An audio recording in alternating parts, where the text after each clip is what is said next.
Alors, je suis une artiste peintre syrienne canadienne basée à Laval, Québec. Je suis née à Damas, Syrie, et déménagée à Dubaï en 2011. Finalement, j'ai installé au Canada en 2017. J'ai gradué de l'Université des Beaux-Arts en 2000, puis poursuivi mes études à la faculté de communication, de maths et sciences de médias à l'Université de Damas aussi. Et j'ai gradué en 2008. Cette double majeure m'a donné une vision particulière de la vie. Alors, j'ai commencé à travailler avec les yeux de photojournaliste et le cœur de l'artiste. Enfin, à mon arrivée au Canada, j'ai obtenu un diplôme en démarrage d'entreprise en 2019. Euh, mon mouvement euh, mon mouvement entre l'Orient et l'Occident a contribué à construire ma personnalité et mes sujets. Ainsi, j'ai créé un thème majeur de mes œuvres en tant que lien culturel entre mes souvenirs de l'Orient et ma vie aujourd'hui au Canada. En général, l'art est ma façon de lutter contre l'indifférence humaine et d'ouvrir de nouvelles façons de voir le monde. J'engageais sur toutes les questions sociales et humaines. J'ai participé à certains nombres d'expositions individuelles et collectives dans de nombreux pays et mon travail a été reconnu par les critiques, les historiennes de l'art et les collecteurs. En plus, j'ai honoré par plusieurs instances officielles et j'ai remporté plusieurs concours d'art. Pour plus de détails, vous pouvez visiter ma page sur Imprimo ou sur mon website rondaijazi.com. C'est tout. Merci, Randa.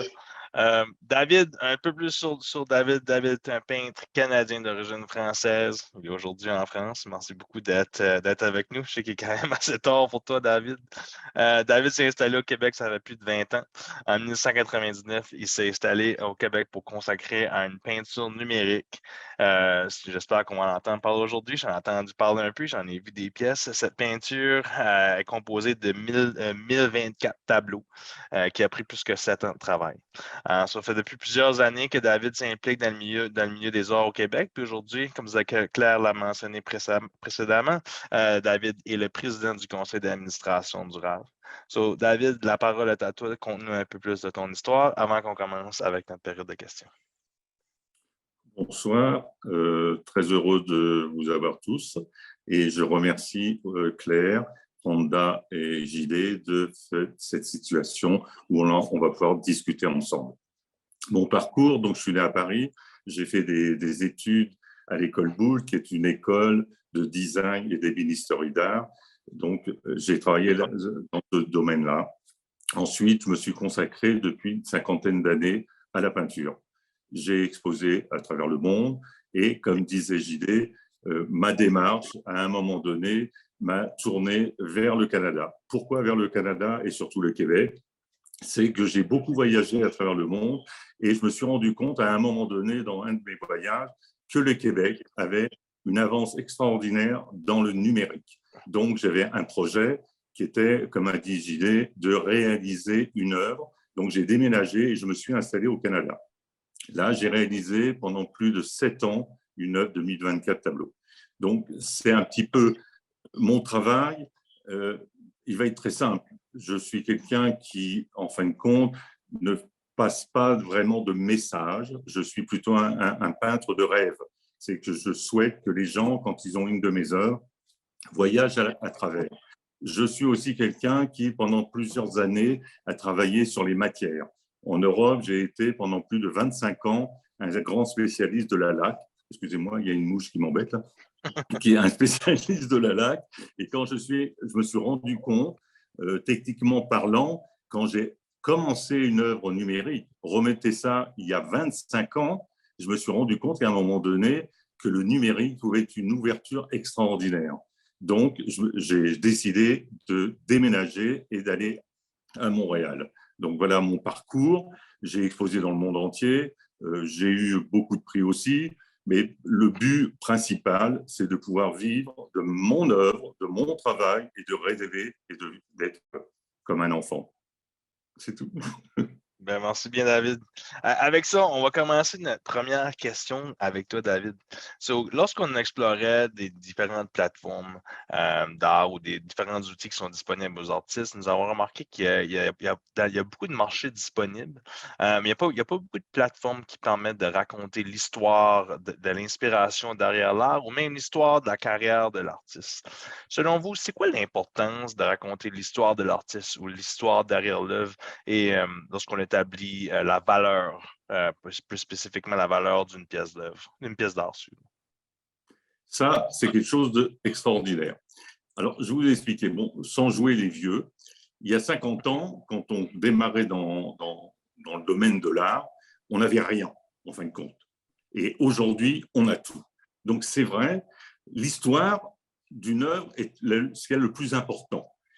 J'ai rencontré dans ma vie des gens extraordinaires, genre, bon, j'ai eu la chance de travailler avec Dali, et Dali m'a toujours dit, David, ce qui est le plus important dans ton travail, c'est l'histoire. Et c'est vrai, quand vous reprenez, en fin de compte, dans l'espace-temps, c'est que qu'est-ce que voulaient les gens, les collectionneurs, les commissaires-priseurs, les gens qui aimaient l'art, c'est l'histoire. Et l'histoire, c'était quoi? C'est le pédigré.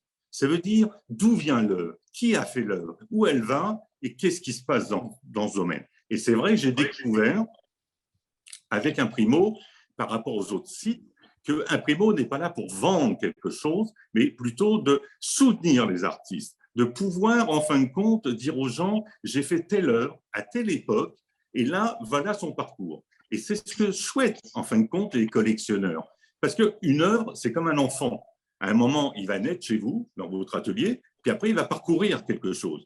Et quand il se parcourt, c'est le côté magique. Moi, j'ai pas beaucoup d'œuvres dans ma vie, j'ai la mémoire de toutes mes œuvres. À l'époque, qu'est-ce qu'il y avait? On n'avait rien, à part un appareil photo. On photographiait notre œuvre et puis on la stockait quelque part, cette photo, pour essayer. Après, on faisait une exposition. Il fallait construire l'exposition, faire des affiches, faire des invitations, essayer d'avoir des gens, de communiquer. Et ça, c'était compliqué. Et aujourd'hui, la jeune génération est extraordinaire. C'est qu'ils ont tout.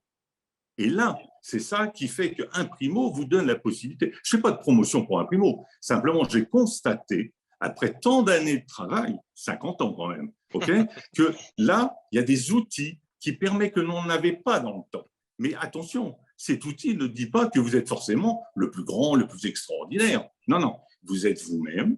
Et c'est ça qui est intéressant, c'est que pour vous-même, pour moi-même, je m'amuse aujourd'hui à sortir mes hectachromes, mes diapositives. C'est très compliqué, en fin de compte, de pouvoir mettre toutes ces œuvres. J'ai une histoire de tout ce que j'ai fait. J'ai la mémoire de tout. C'est vrai que j'ai eu la chance, depuis l'âge de 17 ans jusqu'à aujourd'hui, de faire que de la peinture. Il y a eu des hauts, des bas. Et donc, c'est ça. L'histoire de l'œuvre, c'est que le collectionneur, celui qui va emporter votre enfant, il souhaiterait savoir d'où il vient.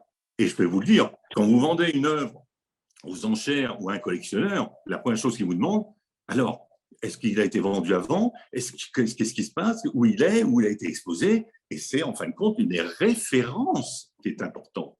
Pour donner, alors là on passera dans le stade, la valeur de l'œuvre, il faut quelque part qu'il y ait une référence. Un commissaire-priseur à travers le monde entier va demander quoi? Le pédigré, son histoire, pour pouvoir la raconter et la vendre. Très important. Merci bien. Et selon vous, Randa, selon vous, Randa, quelles sont les choses que l'artiste doit inclure quand il partage son histoire ou l'histoire de ses œuvres? Actuellement, je ne sais pas à quel point l'artiste peut expliquer l'histoire de la peinture parce que la plupart des artistes peignent leurs sentiments et il est difficile d'exprimer le sentiment avec les mots. L'artiste est une personne visuelle qui ressent par la vue et exprimée par la peinture. Sinon, l'art n'existerait pas. Pour cette raison, je trouve que si vous voulez connaître l'histoire de la peinture, vous devez d'abord connaître la vie de l'artiste. Quels sont ses intérêts, quels sont les sujets de la vie qui l'attire le plus. Cela crée une curiosité de le savoir plus et le suivre plus. Malgré tout ça, je trouve bon et très utile que l'artiste mentionne au moins son impulsion à produire ses œuvres, ce qui est influencé. Et c'est pourquoi il dessine ce sujet à ce moment particulier de sa vie.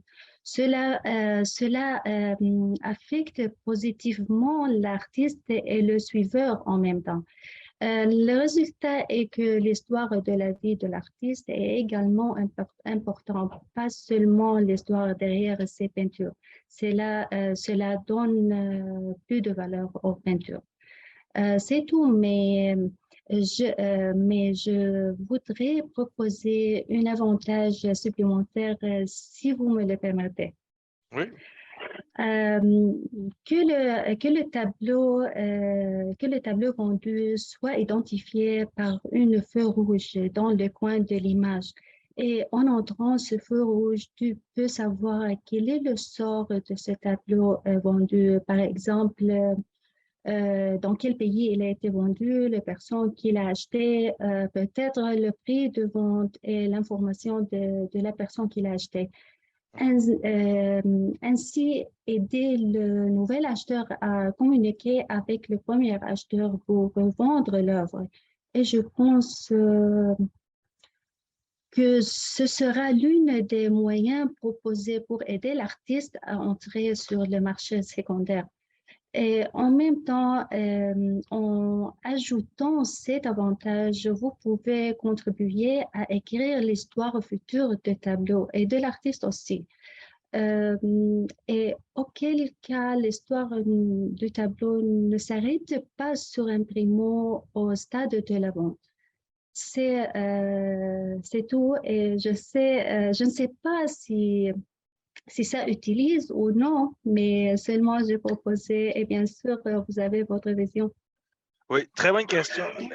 Une fois quand on fait la tournée virtuelle, je vous montre ça. On est en phase de développement. On a une phase aujourd'hui qui vous permet d'enregistrer les ventes. Éventuellement, on va permettre aux collecteurs de venir et acheter les ventes. Par exemple, si Randa me vend une pièce, puis moi je la vends à mon cousin, et ainsi de suite, mon cousin va pouvoir venir sur le profil d'Imprimo et de contribuer aux événements de provenance. Je vais vous montrer ça un petit peu plus tard, mais c'est un bon point que Randa a fait là.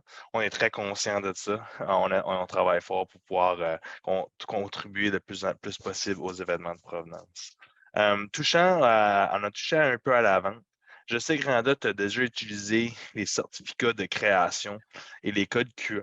Excusez-moi, les codes QR qui sont attachés. Comment est-ce que vous voyez que ça vous aide au temps de la vente ou de l'exposition? Désolée. Ma première utilisation de QR a été dans ma dernière exposition au Palais des Congrès de Montréal, la dernière juin. J'ai senti l'importance de QR, surtout dans cet événement où il y avait la présence de près de 9000 personnes à travers le monde et dans de nombreuses langues différentes. Et bien sûr, la raison de cette grande présence est que mon exposition était l'une des activités de la conférence internationale annuelle de Lions Club. Et dans cette conférence, la présence est mondiale et très grande. Donc, dans un tel cas, le QR en fait épargner de la peine d'expliquer les œuvres à tout le monde. Tout simplement, ils scannaient le code et ils connaissent toute l'histoire. Alors, j'étais très heureuse à l'idée que le public me connaisse avant de me parler directement.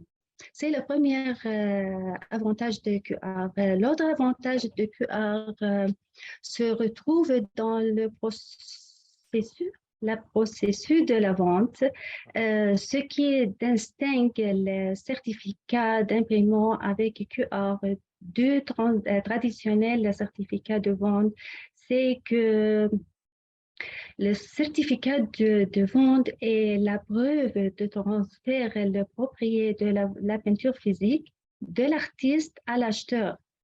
En contraire, le certificat d'imprimant est une preuve réelle qui s'enregistre sur la blockchain de la propriété créative de l'artiste, car c'est le droit légitime de l'artiste seul. Donc, QR est comme l'empreinte digitale. L'empreinte, c'est vrai, l'empreinte digitale de l'artiste. On ne peut pas transférer et on ne peut pas modifier. Alors, je pense qu'avec le temps, nous récolterons les bénéfices de certificat QR quand la peinture commencera à passer d'un propriétaire à l'autre. Et en plus, la seule chose qui protège nos droits créatifs en tant qu'artiste est le certificat d'imprimant avec QR, qui est une aide puissante pour solidifier notre identité artistique. Donc, je veux dire, tout est organisé dans Imprimant. Au début, l'artiste a besoin de temps pour mettre ses fichiers sur le site, mais avec le temps, il trouvera que cela l'aiderait grandement. Et la dernière chose, je veux dire, je ne parle pas de l'avantage d'imprimant en vain. J'ai deux expériences sérieuses et réelles. La première est le QR et elle était super. Et l'autre, il y avait environ un mois quand quelqu'un a volé mes peintures. Elle est mise sur deux sites de NFT. Alors, j'ai pu prouver ma propriété de ces peintures via imprimant. Alors, finalement, les peintures ont été supprimées par l'administration des web. Alors, bien, merci Imprimant de m'avoir sauvé de ces situations embarrassantes. Yes, c'est très bien. Je nous avait rencontré ça la dernière fois, Randa, juste pour donner un peu plus de détails à cette situation-là. Randa avait créé ses événements, avait créé des NFT sur sa plateforme et un jour, elle la voit sur d'autres plateformes, ces NFT, mais pas vendues par elle. Elle en approche la plateforme et les plateformes ont dit tu dois prouver que c'est bel et bien tes peintures. Et c'est son profil Imprimo qui l'a permis. Pour nous, c'était une journée excitante parce que on a bâti ce produit-là pour faire ça. C'était vraiment notre première expérience que Imprimo a réussi à prouver l'authenticité des droits d'auteur. Donc, une grosse journée pour nous autres. J'étais très content d'entendre cette histoire-là. Merci, Randa, de la partager encore une fois. Passant par la suite à David, puis un autre point que David a mentionné tantôt, il a dit quand est-ce que la peinture passe d'un collecteur à l'autre, l'habilité de garder l'histoire. Le code QR, ça fait ça. Avec votre certificat de création, le code QR permet à l'acheteur, quand la peinture passe d'une main à l'autre, de simplement scanner le code QR. Et de là, ils vont apprendre la pleine histoire de l'artiste, de la peinture, et ainsi de suite, qui veut dire que vous êtes en contrôle de votre histoire quand que la peinture passe, ou de la peinture, n'importe quelle pièce d'or, passe d'une personne à l'autre. Vous savez que c'est votre profil sur Imprimo qui est en contrôle de l'histoire que les gens apprennent. Je pensais que c'était une bonne idée de rajouter ça. Cela, une question pour David. On a entendu de plusieurs artistes qu'ils n'étaient pas super organisés, que le faire de l'art était vraiment ceux qui sont bons, mais quand ça vient à la gestion associée de la carrière d'un artiste, c'était un peu plus compliqué.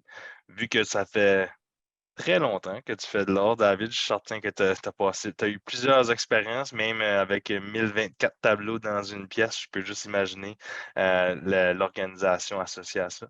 C'est quel conseil que vous donneriez à un artiste qui essaie de se faciliter la gestion des affaires d'un artiste? les conseils sont un peu... c'est pas évident. On va dire que j'ai des jeunes artistes qui viennent me voir à l'atelier et qui sont, en fin de compte, un peu étonnés de la quantité de travaux que j'ai réalisés. Et je leur conseille, en fin de compte, pour être protégés et de démarrer, en fin de compte, tout de suite. Ça veut dire que nous, à notre époque, on a démarré, en fin de compte, en faisant des photos, en faisant des catalogues, en faisant des demandes à certaines personnes, soit des avocats, soit des marchands de tableaux qui s'occupaient de votre travail, de s'occuper de ça. Mais la vie a fait que tout a évolué à une vitesse tellement rapide. À mon époque, j'ai découvert le fax. Le fax me servait, en fin de compte, à un moment donné, de référencer mes œuvres. Quand elles partaient, je demandais, en fin de compte, à l'acheteur de m'envoyer un fax. Vous voyez, ça a l'air un peu vieux jeu, mais c'est ça. Donc, ce que je dis aux jeunes aujourd'hui, c'est que dès que vous commencez, en fin de compte, votre carrière, c'est d'enregistrer avec l'outil. Bon, bah, là, on va parler d'Imprimo parce que c'est l'outil idéal. C'est pas un outil de vente parce qu'on trouve tellement de sites internet qui vous demandent, en fin de compte, de s'inscrire. C'est eux qui font de l'argent, hein, de toute façon, que Imprimo, c'est plutôt pour soutenir l'artiste, ce que fait un peu le RAV, de toute façon. Le RAV existe pour soutenir les artistes. Imprimo, si c'est associé avec le RAV, c'est parce que c'est la même chose. C'est qu'on veut garantir aux artistes qui vont être protégés. Mais comme je dis aux artistes, commencez aussi vous-même à vous protéger. Ça veut dire commencer à enregistrer étape par étape ce que vous faites. D'abord, c'est très intéressant. C'est sûr, c'est fastidieux, mais quand vous avez une vingtaine d'œuvres, une trentaine d'œuvres, c'est pas si compliqué que ça. Mais quand vous commencez à avoir 5 et 7 000 œuvres, là, c'est autre chose. Comme disait Jandé, à un moment donné, je dis, bon, c'est un peu compliqué. J'ai mis à peine 10% de ce que je fais. Voilà. Alors, je ne voudrais pas que les jeunes, en fin de compte, ou les gens qui commencent, en fin de compte, à avoir un certain, on va dire, reconnaissance, ok, parce que c'est ça qui est important aussi, c'est de pouvoir être garanti par l'œuvre. Alors, c'est sûr que le code QR est intéressant, parce que le code QR, quand vous faites une exposition, bah, tout de suite, on prend et on voit tout de suite ce qu'a fait l'artiste. Mais le QR ne vous protège pas. Il faut être réaliste. Il vous informe. D'accord? Ce qui vous protège, c'est d'être enregistré et de faire un certificat. Ça, c'est très important. Parce que si vous ne faites pas... Moi, j'ai été copié. J'ai même été au procès. Je les ai gagnés. Okay? À Montréal, on m'a volé des images pour pouvoir les vendre. Et j'ai été au tribunal. Ça a été très long, mais j'ai gagné. Je n'allais pas pour l'argent. J'allais simplement dire au juge, je suis un créateur, arrêtez qu'on me spolie mon travail.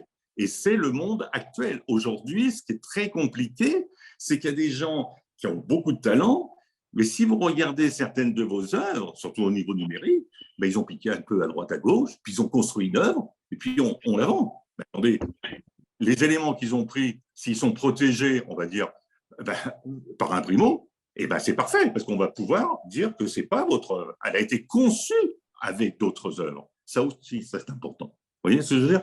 Donc, je dis aux jeunes, hein, et comme aux anciens, maintenant aussi, il faut profiter. Parce qu'en fin de compte, vous faites des sites. Qui regarde vos sites? On va être réaliste. Vos amis, vos copains, votre famille, voilà. Mais réellement, pour que les sites soient vraiment vus, il faut avoir une équipe derrière vous qui va travailler sur l'informatique, va faire ce qu'il faut pour vous faire connaître. Mais Imprimo, en fin de compte, c'est votre site, vous mettez vos œuvres, vous êtes protégés, c'est un certain travail. Et eux, ce que je souhaite, hein, je le dis à Jandé, c'est de faire de la promotion parce que l'artiste fait confiance à ce site qui n'est pas un site de vente. C'est ça qui est très important. Il référence les ventes, mais il ne fait pas de vente.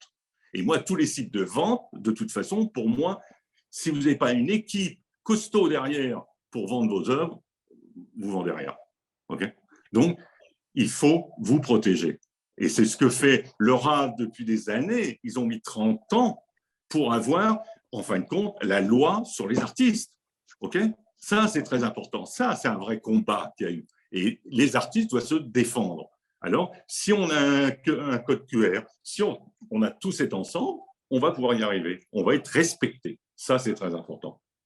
Argent ou pas argent, on est des artistes. On crée pour soi.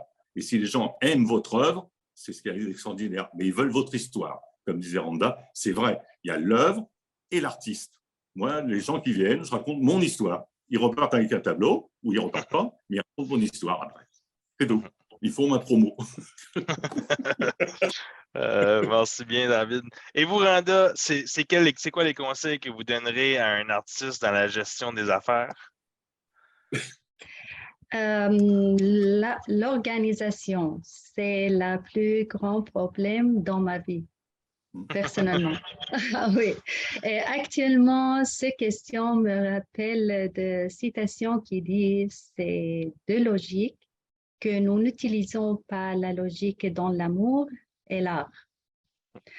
Et l'organisation tombe sous la liste de logique dans la vie.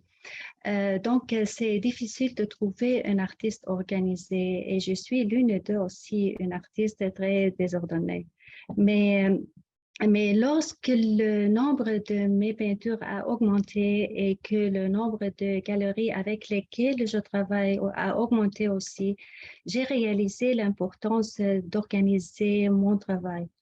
Je ne veux pas mentir, j'ai commencé à ranger mes dossiers il y a seulement 2 ans, sachant que je travaille dans le domaine d'art depuis 2000. Il était vraiment une grande catastrophe quand j'ai commencé à organiser les fichiers et vous ne pouvez pas imaginer dans quel désordre j'étais. J'ai consacré environ 2 mois pour organiser mes dossiers d'affaires. Les choses vont bien maintenant avec Imprimant, malgré qu'il y a encore des choses en suspens que je n'ai pas encore terminées. Mais de temps en temps, lorsque je me trouve incapable de dessiner, j'utilise ce temps pour compléter mes fichiers. Avant, je ne sais pas exactement quel était le mécanisme approprié pour organiser les affaires, mais avec Imprimant, toutes les choses sont claires et il m'a donné la bonne méthode d'organisation. Maintenant, quand j'ai besoin de l'information sur l'une de mes peintures, je retourne immédiatement à Imprimant et j'obtiens toute l'information que je souhaite. Donc, mon conseil est de ne pas laisser le travail s'emplir. Il faut les ranger quand tout le nouveau arrive. Et je conseille à chaque artiste d'ouvrir un dossier sur Imprimant car c'est vraiment très, très utile et vous facilite beaucoup de choses et beaucoup de travail. So, on a entendu de David et de Randa que l'importance est de s'y mettre le plus tôt possible parce que quand ça s'empile, c'est beaucoup de travail. Et on a parlé à plusieurs artistes qui nous ont dit que le processus de mettre leur CV à jour était fastidieux et quand même assez long. So David, c'est quoi ton approche pour toi? Je suis certain que ton CV est très long après autant d'années de travail, autant de différentes pièces d'exposition. C'est quoi ton processus pour garder ton CV à jour?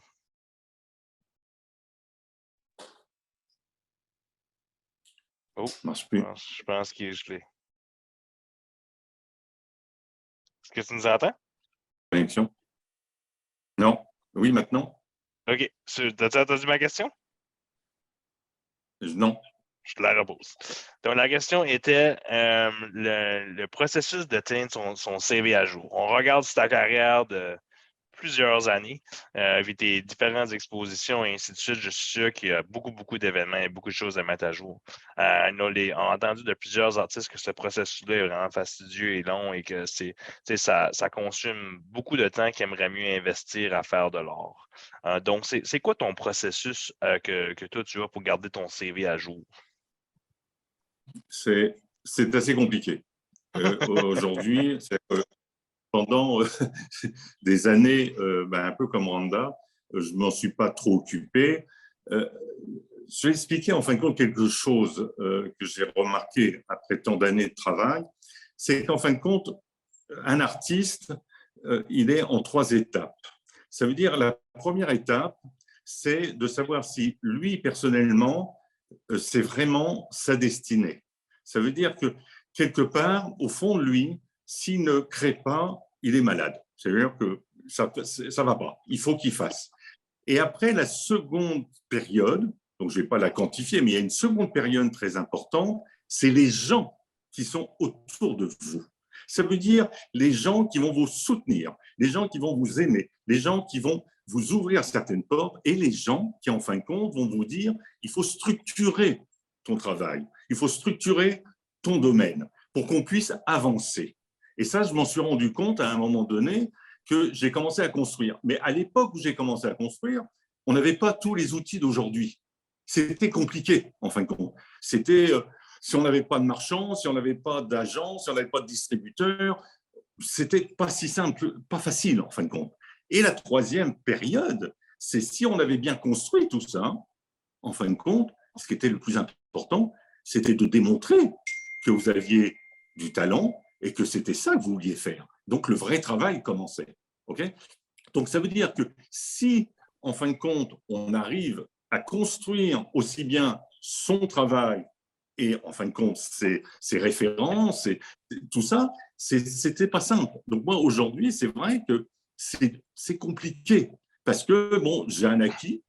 Il y a des gens qui me connaissent dans le monde entier, qui m'achètent ou ne m'achètent pas, me demandent ce que je suis en train de faire, et je leur ai expliqué, comme j'ai dit à JD, tous mes amis artistes à Paris, je leur ai expliqué un peu ce que faisait un Primo. Ah, c'est pas mal ton truc, là, c'est quoi? Ben, tu fais ça, et c'est des artistes qui ont peut-être 10 ans de moins que moi, mais d'un coup, ils ont dit, mais attends, ça nous enlève beaucoup de soucis. Je dis, oui, mais beaucoup de travail aussi, parce que pour rentrer tout ce qu'on a fait, ça, c'était le problème. Parce que tout ce que j'ai pu construire, d'abord, il faut que je m'en rappelle. Bon, j'ai des images, j'ai des photos, j'ai tout photographié. Toute ma vie, j'ai photographié. J'ai dépensé mon argent à photographier, à enregistrer, à savoir où se trouvent mes bébés. Je sais où se trouvent mes bébés. Chaque œuvre. Mais aujourd'hui, c'est compliqué. C'est pas si simple. Parce que tout va très, très vite. Tout va très vite. Okay, même les mensonges. Parce que c'est ça aussi qui est dangereux. C'est qu'avec les réseaux sociaux, tout ce qui existe, on peut fabriquer des artistes qui ne font pas grand-chose, en fin de compte. Comprenez ça? Et un artiste, s'il a choisi d'être artiste, il n'y a pas de chèque à la fin du mois. D'accord? Donc, il faut qu'il soit protégé. Et c'est vrai que quand vous avez un distributeur, quand vous avez un marchand, quand vous avez des gens qui sont autour de vous, et c'est là que je dis aux jeunes, tu travailles, mais n'oublie pas qu'il y a autour les gens qui vont t'aider, les gens qui vont te soutenir. Moi, j'ai eu la chance, quand je suis arrivé à Montréal, j'ai travaillé pendant 7 ans sur mon œuvre tout seul dans mon coin, ça a été très dur. Bon, j'ai fait quelque chose qui était trop d'avant-garde. Les gens n'ont rien compris. Je m'excuse, mais ça a été très dur après. Mais j'ai rencontré une personne qui avait compris et qui a ému mon mécène pendant 7 ans après. Parce qu'il a compris mon histoire. Il a vu que j'avais consacré toute ma vie pendant 7 ans sur ce projet, qui n'a pas été le résultat. Et encore, on connaît ce que j'ai fait, mais il n'y a pas eu de résultat. Après, bon là, j'ai un peu radoté, j'ai rencontré le rave et je me suis rendu compte qu'à Montréal, donc au Québec, il y avait quand même quelque chose qui faisait qu'on soutenait les artistes. Mais les artistes doivent savoir que c'est compliqué. C'est pas si simple. Alors, commencez jeune. Voilà. Tu as mentionné que tu savais où étaient tous tes bébés qui apportent à ma prochaine question. C'est quoi ton processus pour gérer ton inventaire? J'imagine juste le montant de pièces que tu as. Peux-tu nous parler un peu plus de ton processus? Bah, mon processus à l'heure actuelle, je sors tous mes éclats-chromes. Okay, donc, c'est énorme. Okay, je commence à les mettre un par un. Bon, là, ce que j'ai mis sur un primo, c'est, on va dire, les choses qui étaient le plus important pour moi, où j'ai été heureux de les faire. Je ne sais pas si vous allez voir, bon, j'ai fait des choses qui, pour moi, me tenaient à cœur. Donc, ça a été facile de les mettre. Et d'autres choses qui étaient peut-être moins importantes, mais qui sont des œuvres que j'ai faites. Donc, je commence à classifier. C'est vrai que, comme dit Randa, tu ne travailles pas sur ton art, peut-être de prendre le temps de rentrer dans la primo et de mettre dedans. J'essaye. Et puis, j'ai demandé à mon épouse, t'essayes pas de m'aider parce que ça devient compliqué. J'ai quand même des cartons énormes, mais quand je ressors les images, les spectachromes, les photos, ou les petits bouts de fil, je suis vachement heureux. Je dis, ah, c'était l'époque. Et d'un coup, je me dis, là, je peux le mettre. Mais je ne peux pas le mettre tout de suite sur Imprimo, parce qu'il y a quand même une structure qui est mise sur Imprimo. Par exemple, pour les 1024 tableaux, OK, c'est pas si simple. Comment je les mets exactement? Donc, j'ai vu que je voulais avoir aussi des garanties sur chaque tableau, parce que j'ai été volé sur ce domaine-là. Donc, c'est pas si simple. Là, en ce moment, par exemple, je travaille sur un autre travail qui est les formes et les signes, où j'en ai fait encore 1200, OK, parce que j'aime bien les séries, j'aime bien. Donc, tout ce que j'ai dans le temps, j'essaye de les sortir et c'est panique, un peu panique. J'avoue que je suis un peu paniqué. Alors, je dis aux jeunes, pour ne pas être paniqué, commencez tout de suite. Okay, oui. Même si un jeune photographe qui est venu me voir il y a 3 jours à l'atelier, il me fait « David, je peux faire des photos ». Je fais des photos, pas de problème. Puis, je lui ai parlé d'Imprimo, parce qu'il est encore à l'école. Et puis, je lui dis « Tu fais des photos, tu es à l'école, parle-en au professeur, parce que je pense que j'ai une idée aussi pour les jeunes artistes, donc, ou les étudiants. Je dis tu commences. Et je lui ai expliqué. Il fait ah ouais, c'est super. J'ai fait. Parce que quand je lui ai montré mon travail passé, je lui ai dit t'as vu ça? Comment tu veux que je le rende tout de suite? C'est compliqué. Que si à l'époque, j'avais les outils que vous avez aujourd'hui, c'est extraordinaire. C'est comme les photos. Ça m'a coûté des fortunes. Aujourd'hui, vous prenez votre iPhone, pop, pop, pop, pop, pop, et vous avez tout. Alors, allez-y, mettez dans Imprimo. Oui. Puis, David, tu as mentionné de quoi pour l'étudiant, puis ça me donnait, je vais prendre la chance pour le mentionner. On a lancé les plans gratuits pour les étudiants. On est en train de bâtir un plan plus officiel pour les étudiants. Mais pour l'instant, si quelqu'un étudie dans le domaine des arts ou de la photographie, et ainsi de suite, ils peuvent venir chez Imprimo et leurs plans sont gratuits. Donc, si vous connaissez quelqu'un qui est étudiant en art, qui serait intéressé à venir chez Imprimo, on a une petite page qui peuvent s'inscrire ou ils peuvent nous envoyer un courriel à info.imprimo.ca et leur compte sera gratuit. Avec ça, je demandais à toi, Randa, c'est quoi ton processus pour gérer ton inventaire? Bon, l'inventaire, à une certaine époque. Négligé toujours. Ok, en fait, ce sujet est une partie importante du travail de l'artiste pour compter le nombre de ses toiles, ce qui est vendu, ce qui est encore disponible à la vente. Et malgré l'importance de suivre mon inventaire, mais il a toujours négligé car ma nature chaotique. Mes œuvres sont dispersées dans plusieurs galeries à travers le monde, Canada, Amérique, France, Allemagne, Dubaï, Liban, Syrie et dans l'autre pays, mais en fait, je n'enregistre rien ces informations sur ordinateur ou papier. Seulement, je garde des photos de toutes mes œuvres organisées en collection sur l'ordinateur et je sais tellement chaque tableau où il se trouve, dans quel pays, dans quelle galerie, ce qui est vendu, ce qui est encore disponible, mais n'enregistre rien. Mais tout a changé maintenant quand j'ai commencé à créer mon profil sur Imprimo. Les choses ont commencé à devenir claires et mon travail a commencé à être de plus en plus organisé. Et avec le temps et quand j'aurai fini d'organiser mon dossier d'art sur Imprimo, il sera plus facile de suivre l'inventaire via Imprimo que de le faire moi-même. Ce que j'ai aimé chez Imprimo, c'est qu'ils sont des professionnels et fournissent leurs services avec une grande attention et efforcent toujours de mettre à jour son site en fonction des exigences des artistes. Tout ça en très court temps. Pour ça, je pense qu'Imprimo nous surprendra toujours avec ses services avancés. Il y a une dicton populaire qui dit le livre se comprend par son titre. Et les débuts d'Imprimo étaient super et j'attends toujours le meilleur d'eux. Alors, je voudrais remercier Imprimo qui a facilité mes longues périodes de travail que j'allais faire dans la période à venir. imprimant est venu et a organisé tout ce qui se passait dans ma tête. J'aimerais vous remercier les deux pour notre conversation. On va passer à la période de questions. Vous pouvez écrire vos questions dans la section de chat et moi, je vais les poser directement à David et à Randa. Pendant que vous inscrivez vos questions, j'aimerais prendre une petite minute pour remercier David qui est probablement rendu très proche de 1 heure du matin où il est. J'apprécie grandement que tu as participé ce soir. J'aimerais aussi prendre une minute pour remercier Randa. Pour ceux et celles qui ne le savent pas, c'est sa première fois à présenter en français. Moi, je suis quand même très fier d'elle.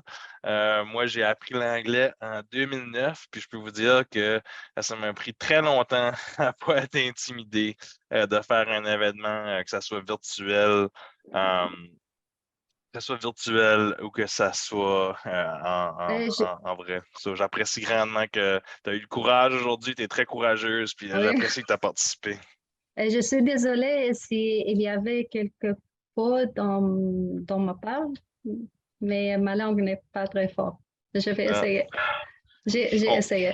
Oui, on t'a très bien compris. Je trouve que tu as fait une très bonne job. Très fier de toi.